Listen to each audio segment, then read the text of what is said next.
सिया राम में सबसे जानी करो प्रणाम जो। आइएगा, समय की नजाकत को देखते हुए मैं सीधा अपने प्रसंग पर आता हूँ। और ये प्रसंग श्रीमद् रामचरितमानस का आप सातों कांड को कहीं पर भी उठा करके देखिए, बाल कांड से लेकर के उत्तर कांड तक। श्रीमद् रामचरितमानस में पारिवारिक मूल्यों का विशेष महत्व है। गोस्वामी जी महाराज ने श्रीमद् रामचरितमानस में पारिवारिक मूल्यों को लेकर के जिन बातों का उन्होंने चिंतन दिया है वो आज के परिवेश में, मैं इसका एक मूल आपके बीच रखूं, उसके बाद इसमें का एक टॉपिक को मैं चुनूंगा जिस पर मैं आपको कुछ शब्दों के माध्यम से श्रीमद् रामचरितमानस के उन प्रसंगों के माध्यम से आप तक पहुंचाने का प्रयास करूंगा। श्रीमद् रामचरितमानस भारतीय पारिवारिक मूल्यों का एक आदर्श स्थापित करता है, एक आदर्श मार्गदर्शक है, और जिसमें हमको देखने को मिलता है त्याग, प्रेम, कर्तव्य और मर्यादा, जिसका बहुत ही सुंदर ढंग से श्रीमद् रामचरितमानस में हर पात्रों के द्वारा पालन करते हुए देखा जा सकता है। श्री राम का आदर्श पुत्र होना, आदर्श भाई होना, आदर्श पति के रूप में अपने चरित्र का सुंदर निर्वहन, जो आज के परिवेश में देखें, आज के टूटते हुए जो तमाम रिश्ते हैं, उन रिश्तों को आज हमारे अंदर देखते हैं तो बिखरते हुए रिश्ते, स्वार्थपूर्ण हम सबका रिश्ता है ना, इन सब में सामंजस्य, सहनशीलता और परस्पर सम्मान की प्रासंगिकता को पुनर्जीवित करता है श्रीमद् रामचरितमानस का ये पारिवारिक मूल्य का जो प्रसंग है, जिसमें कुछ प्रमुख स्थान हैं जिनको मैं रेखांकित करने का प्रयास करूंगा। उसमें है पहला, आदर्श पुत्र। भगवान रामचंद्र जी इस संसार में जन्म लेकर के, इस संसार में आकर के एक आदर्श पुत्र को कैसा होना चाहिए,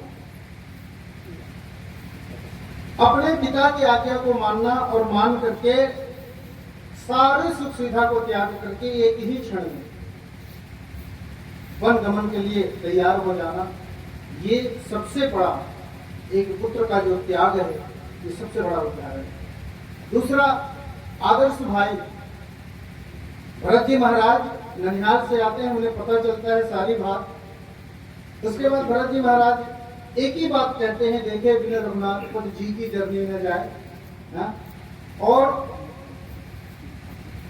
मेरे प्रभु अगर अपने चरणों से चल करके गए हैं तो उन्होंने एक ही भाव रखता है कि सिर भर जाऊं कठिन पनमोरा, सबसे तेवा धर्म कठोरा। इस बात का चरितार्थ करते हुए भरत और शत्रुघ्न भैया जो है एक भाईचारे का, एक त्याग का सुंदर झलक हम सबको दिखाते हैं। और उसी तरह से एक आदर्श पत्नी माता सीता है, वनवास काल से लेकर के आप तमाम देख लीजिएगा, माता सीता जो है वो शहर से चली जाती है भगवान के साथ और वन का सुख दुख सब भोगती है। और इसी तरह से एक आदर्श पिता राजा दशरथ जी महाराज, जिन्होंने सत्य के कारण, सत्य के लिए उन्होंने अपना प्राण त्यागना पसंद किया, लेकिन अपने वचन को उन्होंने निभाया। और इस तरह से ये एक 5 बिंदु, और यही 5 बिंदु आज के परिवेश में हम ढालने का प्रयास करें तो रिश्तों में सामंजस्य श्रीमद् रामचरितमानस में सिखाती है कि हम रिश्तों में किस तरह से सामंजस्य स्थापित करें, अपने अहंकार को त्याग कर, अपने स्वार्थ को त्याग कर। आज अहंकार और स्वार्थ के कारण ही हमारा परिवार बिखरते चला जा रहा है, टूटते चला जा रहा है। तो उन टूटते हुए परिवारों को फिर से स्थापित किया जा सके। अपने निजी स्वार्थ को त्याग करके समाज के प्रति, परिवार के प्रति हम अपने कर्तव्यों को समझें और समझ करके हम अपने टूटते हुए अगर रिश्तों को जोड़ना है तो सिर्फ और सिर्फ सबके प्रति सहानुभूति, सबके प्रति प्यार, त्याग, कर्तव्य का पालन करें। निश्चित रूप से हमारा परिवार जो है फिर से संगठित हो सकता है। और इसी तरह से कहते हैं कर्तव्य परायणता। आज हम सब अपने कर्तव्य के पीछे भाग रहे हैं, अधिकार के पीछे भाग रहे हैं, लेकिन उस अधिकार के पीछे हमारा कर्तव्य छुपा हुआ है। उस कर्तव्य को कोई नहीं देखता। एक अगर मैं पुत्र हूं तो मेरा सबसे पहले कर्तव्य बनता है अपने माता पिता के प्रति, क्या मेरा कर्तव्य होना चाहिए। लेकिन क्या हमें ये सब भाव है? हम अपने निजी स्वार्थ की ओर भाग रहे हैं। तो श्रीमद् रामचरितमानस हमको जो है कर्तव्य परायण की शिक्षा देता है कि हम अपने अधिकारों को बाजू में रखते हैं, पहले हम अपने कर्तव्यों का निर्वहन करें। भगवान राम चाहते तो कह सकते थे कि मैं बड़ा बेटा हूँ, राज मेरे को चाहिए, मैं करूंगा। आज की स्थिति होती थी ये बात आती, लेकिन राम ने उन्हें राज्य के लिए कहा गया तब भी प्रसन्नता नहीं हुई, उन्हें जंगल जाने को कहा गया तब भी कोई प्रसन्नता नहीं। उन्हें बस ये था कि मेरे को मेरे कर्तव्य का निर्वहन करना है। ये श्रीमद् रामचरितमानस सिखाती है। और इसी तरह से मर्यादा का पालन करना सबसे महत्वपूर्ण चीज है हमारे जीवन में, मर्यादा। और आज हम अपने जीवन में झांक करके देखिए, कहते तो हैं कि हम मर्यादा में जी रहे हैं, पर क्या हम मर्यादा में हैं? मर्यादा का वास्तविक अर्थ है क्या? ना इसको हमने अभी तक समझ पाया है, ना कोई समझ पाया। मर्यादा कहते जरूर है, लेकिन मर्यादा का मतलब श्रीमद् रामचरितमानस के माध्यम से भगवान राम ने जिस चीज का स्थापना किया वो सबसे बड़ी मर्यादा है। और आइए, ये तो हुआ एक झलक। अब इसके बाद मैं इसमें से एक विषय वस्तु को चुन रहा हूं, वो है पति और पत्नी का रिश्ता, जो आज की परिवेश में, आज के समाज में, आज पति और पत्नी का रिश्ता, अब उसको मैं किस भाषा में आप सबके बीच रखूं, शब्द नहीं मिल पा रहा। पति और पत्नी का रिश्ता जो है आज इस तरह का रिश्ता हो गया है जैसे कोई वो भाजी पाला है, आलू की सब्जी है, जिसमें भी डाल दो अच्छा लगेगा। लेकिन पति और पत्नी का जो रिश्ता है, उस रिश्ता को आइए श्रीमद् रामचरितमानस के भावों को लेकर के आपके बीच रखने का प्रयास करूंगा। आज हम सबके जीवन में, हम सब गृहस्थ आश्रम में जी रहे हैं, और कोई व्यक्ति जो है ऐसा छीना ठोक के नहीं बोल सकता कि मैं यार पारिवारिक जीवन में बहुत संतुष्ट हूँ। कोई पत्नी नहीं कह सकती कि मैं अपने पति से पूर्ण रूप से संतुष्ट हूँ। कहीं ना कहीं कमी निकालेंगे ही, कहीं ना कहीं टकराव होगा ही। लेकिन श्रीमद् रामचरितमानस में आप देखते माता सीता और भगवान राम का जीवन, उस जीवन का हम दर्शन करें कि उन्होंने अपने इस जीवन को कैसा जिया। सबसे पहले मैं श्रीमद् रामचरितमानस में गोस्वामी जी महाराज ने पति और पत्नी के बीच का जो रिश्ता है, संबंध है, उसको दर्शाते हुए भगवान भोलेनाथ और माता पार्वती का प्रसंग को लेते हैं। वहां पर उन्होंने क्या कहा? श्रद्धा और विश्वास। भवानी शंकरो श्रद्धा विश्वास रूपेण। श्रद्धा और विश्वास के प्रतीक पति और पत्नी का रिश्ता है। पति और पत्नी का रिश्ता श्रद्धा और विश्वास पर ही आधारित है, उसी पर टिका हुआ है। अगर हमारे जीवन में एक दूसरे के प्रति श्रद्धा और विश्वास नहीं है तो हमारा जो पारिवारिक जीवन है, जो हमारा गृहस्थ जीवन है, जो हमारा दाम्पत्य जीवन का बना हुआ सुंदर महल है, वो जर्जर होकर के ढह जाएगा। किसके बिना? श्रद्धा और विश्वास के बिना। आज हमारे सबके साथ नहीं। अरे हमारी और आपकी बात छोड़ो, भगवान भोलेनाथ और माता सती का प्रसंग लेकर देख लीजिए आप। भगवान भोलेनाथ माता सती को बहुत समझाने का प्रयास करते हैं। जय सच्चिदानंद जब पावन हंस के चले मनोज। माता पार्वती ने, सती ने पूछा ये कौन है और इनको आप सच्चिदानंद कह रहे हो, क्योंकि उन्होंने राम कथा सुना ही नहीं था। एक बार त्रेता युग में शंभु गए शंख सती के जिंदगी भवानी पूजे ऋषि अखिलेश्वर जाए।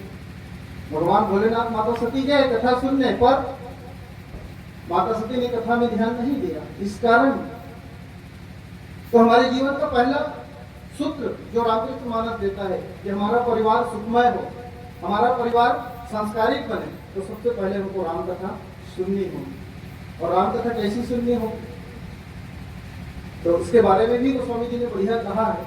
माता सती का जब पुनर्जन्म हुआ पार्वती के रूप में, और उन्होंने जो कथा सुनी वैसा कथा सुनी, तो जिस कथा को नहीं सुनने के कारण माता सती का कथा नहीं सुनने से व्यथा बन गया। और जब भगवान भोलेनाथ के बात को नहीं मानी, सीता बनकर वो परीक्षा लेने गई, और उसका परिणाम स्वरूप क्या हुआ कि भगवान भोलेनाथ मन ही मन उन्हें त्याग दिए। और उन्होंने कहा कि यही तन सहित भेटी मोहि नाही, शिव संकल्प किन्ह मन माही। भगवान भोलेनाथ मन में संकल्प कर लिए कि अब इन्होंने मेरी माँ सीता का रूप बना लिया, इसलिए सती के साथ में इस तन में अब मिलन संभव नहीं। इसलिए भगवान भोलेनाथ क्या करते हैं, माता सती को अपने सन्मुख बिठाते हैं, और सन्मुख बिठाने के बाद माता सती इस बात को जान जाती है कि भगवान भोलेनाथ अब मेरा परित्याग कर दिए, और वो मरने का वो उपाय सोचने लग जाती कि किस तरह से मेरा एक तन से प्राण निकले।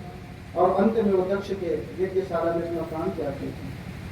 भाव ये है कि अगर पति और पत्नी के बीच में श्रद्धा और विश्वास नहीं है, तो उनका दाम्पत्य जीवन अच्छा से नहीं चल सकता। इसी तरह से आगे हम प्रसंग में चलते हैं। तो जो चढ़ाएगा उसके साथ माता सीता का विवाह होगा।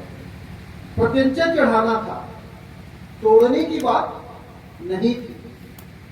लेकिन दार्शनिक शास्त्र में दार्शनिक के रूप में धनुष को अहंकार का प्रतीक बताया गया। धनुष जो है वो अहंकार का प्रतीक है, और उस अहंकार के प्रतीक को भगवान राम ने विवाह के पहले तोड़ दिया। भाव ये है कि हम भी अपने जीवन में जो हमारे अंदर का अहंकार है, उस अहंकार को पत्नी भी त्याग दे, पति भी त्याग दे। अहंकार को त्याग दे, और अहंकार को त्यागने के बाद ही वो गृहस्थ जीवन में प्रवेश करें, तब जाकर के उनका दाम्पत्य जीवन सुखमय होगा, शांति पूर्वक उनका दाम्पत्य जीवन व्यतीत होगा। पर आज कोई अपने अहंकार को छोड़ने के लिए तैयार नहीं। पति अपने अहंकार में है, पत्नी अपने अहंकार में है, और अहंकार के कारण टकराव, और टकराव के कारण विप्राव। और आजकल खासतौर से आजकल की स्थिति में मैं देख रहा हूँ, शादी ब्याह होता है, 2 महीना 3 महीना 4 महीना 5वां महीना तलाक का पेपर आ जाता है। कारण कि हमारे अंदर का जो ईगो सिस्टम है, हमारी जो अहंकार है, उस अहंकार को हम छोड़ना नहीं चाहते। और आइए देखिए रामचरितमानस में झांक करके भगवान राम प्रत्यंचा चढ़ाने का शर्त था, पर उन्होंने कहा कि धनुष जो है अहंकार का प्रतीक है, उसको तोड़ करके सारे विश्व को, सारे संसार को उन्होंने ये शिक्षा दिया, उन्होंने ये संदेश दिया कि जब तक जीव अपने अंदर के अहंकार को नहीं त्यागेगा, तब तक वो सुखी नहीं है। और अहंकार ही हमारे जीवन का बहुत बड़ा मूल कारण है बिखराव का, अलगाव का, टूटते हुए समाज का। क्योंकि हर के अंदर में आज ईगो भरा हुआ है, किसी को पढ़ाई लिखाई का, किसी को धन संपत्ति का, किसी को अपने ज्ञान का, किसी को अपने परिवार का, किसी को अपने तमाम चीजें। इन सब का अहंकार कहीं ना कहीं हम सबके अंदर भरा हुआ है, और इसको जब तक हम नहीं छोड़ेंगे तब तक ये संभव ही नहीं।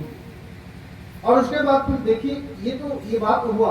अब आइए पारिवारिक जीवन में पति और पत्नी के बीच में किस तरह का संबंध होना चाहिए, कैसा हम एक दूसरे को परख सकें, जान सकें। वनगमन का समय आया, वनवास जाने का समय, तो उस समय माता सीता को जब ये बात पता चला है कि प्रभु वन को जाने वाले हैं, सुश्री धनेशिया सोरी से आग्रह करूंगा, आइए और आदरणीय बिहारी लाल जैन जी को ससम्मान राम गमछा, श्रीफल और प्रमाण पत्र प्रदान करते हुए मंच से सादर विदाई प्रदान करने का कष्ट करें।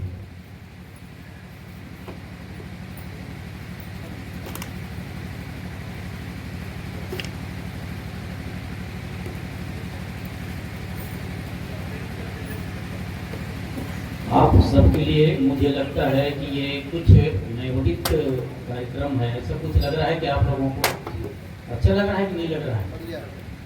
क्योंकि जब हम रामायण सम्मेलन या रामायण प्रतियोगिता इत्यादि कराते हैं तो वाद्य यंत्रों के बुझ से हम समझ नहीं पाते हैं कई व्याख्याकारों के जो व्याख्यान है उसको, मगर अभी आप लोग बिल्कुल तन्मयता के साथ और ध्यान में होकर के सुन रहे हैं। खास करके मुझे तो बहुत खुशी हो रही है, आप लोगों को खुशी हो रही है तो जोरदार ताली बजाइए। ये तुलसी मानस प्रतिष्ठान शाखा नरहरपुर के ओर से ये आयोजित कार्यक्रम है जिसको ग्राम पंचायत में। चलिए बहुत बहुत धन्यवाद परम श्रद्धेय चाचा जी श्री राम विशाल दादरा जी, जिसका मार्गदर्शन सहयोग प्रेरणा हमेशा मुझे मानस मंचों पर उद्घोषणा पर प्राप्त होता रहता है। आपके पावन चरणों को सादर नमन वंदन प्रणाम करते हुए चलिए अगले वक्ता के रूप में बहुत ही आदर और सम्मान पर इस साथ मैं निवेदन करूँ।